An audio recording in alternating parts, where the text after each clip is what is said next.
amanya gange nze Solomon Amone muganda wa the late Bosco Atube for afude nga alikola ne National Water and Sewage Corporation ngambali ku mulimu Bugembe agali ya wamu industrial area Jinja afude nga balikola njako masawa 10 kati sawa 10 ndi kulaba boda ngacha agamba nti gwe otudawo brother wa afude ne mugamba brother wange kinti oli akola mu water nensituka mbade ndi ku siba enviri y'omukazi nensituka neleka mu kubo ne nziruka wa mama na ngamba chi togenda weka nindako era mama yaja ne tukwata boda ne tugenda okugemba agali awamu awo jafiride mu gundi muchinya okutuka eyo tusanze ba police ne bajayo mulambo ne tubuza obatugambye mugende eri mu moshari ne tuduka ne tugenda mu moshari yafira mugalo yange nesumukana na ngere ogenda kuzika omwana paka side wafe agulu awachi paka lero bawota beyama ati bajatu yamba kuba nti National Water bagale kutusasula milioni 9 feni tugamba katugende mu court bekusala wo kugenda mu court kuva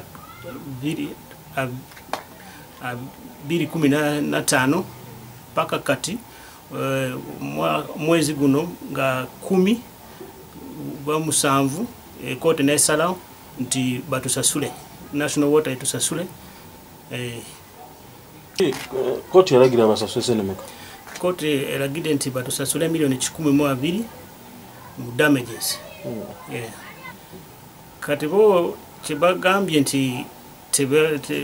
tebamatide n'ensala ya court high court kati basazewo bagende mu court of appeal bateka appeal naku 3 nga court emaze kusala high court emaze kusala ne bateka ko notice of appeal nti bagenda kujulira yafana kati mama ataterera mama acha alwala on and off ku ugundi omwana ono yali abayamba ki yali abayamba atya mu family wane mu family eyo omwana oyo abadde atwagala nnyo engeri gye kugambye okusooka abadde ku mirimu ampulidde nti nazaala aze wano nga agamba nti aliko mahosa wagundi ebyokulya abadde atuyamba nga brother we ali eri wala ye ali kumpi nange wano atuyamba wadolusi school fees nga muneta funye afuna nga sanze ga family yetusiza bubinyo kubanga katinga kote maliriza ku esala ayo National Water ne Ghana ne gamba pana tetukiriza na ensala ya koti bagenda kujulira te katinga fenga family tumanyi kati chiwede ate kati kiregeza nti obulumi era tukyalina nnyo tekiri kintu kyakolebwa kyokka abantu baliko bantu babiri ne kyagira nnyo omutima gwange tugamba kakati lwaki bana abantu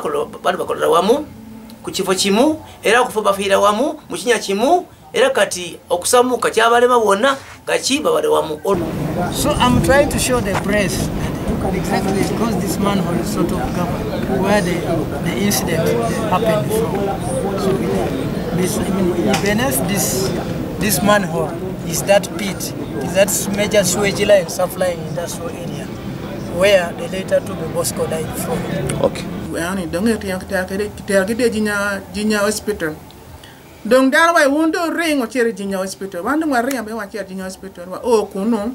wane ando mutaka pa jimi water itie muchari. Inget muchari ku parking dog muchari ku mam. Wambe ngwa ring ma chere kuno wano adane jono ko gi peke. Madong wano jono ko gi peni dong jimi water be dong ti orka signing je mukane. No way wando wadonye ot muchari kuno adawa no gubvuro genario ngachire botung chen ma ba be pe ko ngada ke kwani ba donge anda pan ke kan dong wan bo ne am le gwa donge luo la tinya ko en chiwani ni odonye or chere signing wo chere signing ko signing wadugo wako wakor dong ket ma miaro itwal ke reliel gang nyume wata e gu bino ki motoka gi motoka berario achelo tio megwa achelo tio la ware mano bere tumbu game kono ni